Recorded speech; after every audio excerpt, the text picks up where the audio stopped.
Tu trouves que j'ai l'accent toulousain? Ouais, mais... Ouais. La Joconde.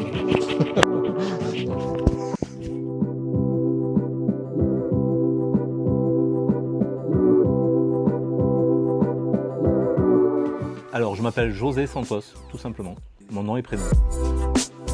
Je fais de l'illustration numérique.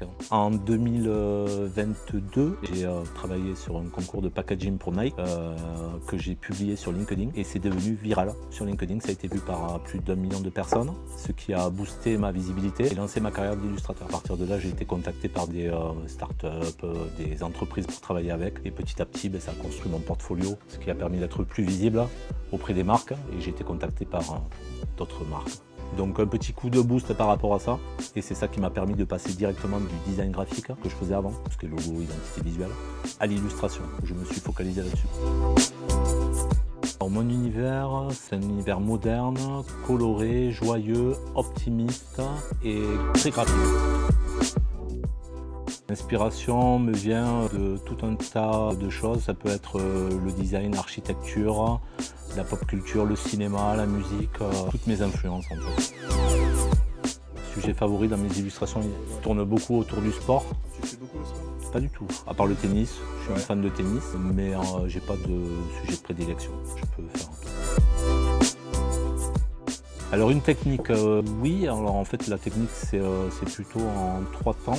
Dans le premier temps, j'essaie de capter un petit peu les choses les plus simples en dessinant sur des petits bouts de papier mes illustrations en quelques secondes. Après, dans un second temps, je laisse incuber un petit peu tout ça et j'y reviens un peu de temps après, le temps que ça mouline un petit peu dans mon inconscient. Et après, je vais sur mon logiciel de dessin vectoriel qui s'appelle Illustrator et c'est là où je construis mes illustrations comme ça vient.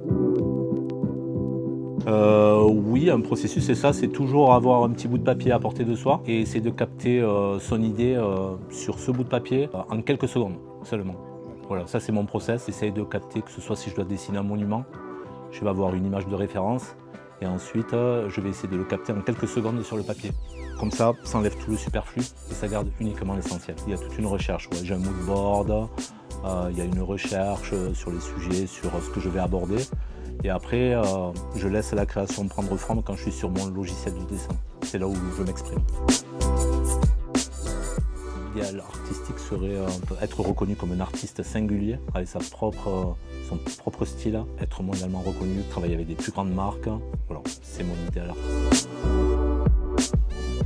Projet futur, oui, là je travaille actuellement sur l'année 2026-2027 avec l'Étudiant, c'est un média français de référence et je travaille sur toute la direction artistique de leur magazine, couverture de magazine et les affiches de salon pour toute l'année 2026-2027. Donc on va me voir un petit peu partout, dans toutes les grandes villes de France, mes illustrations un peu partout l'année prochaine.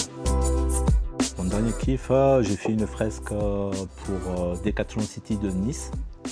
C'était super, un gros kiff parce qu'en fait ça permet d'avoir une visibilité énorme en tant qu'illustrateur et du coup le projet était vraiment très cool à faire. Très bien, On verra. Tu feras un montage.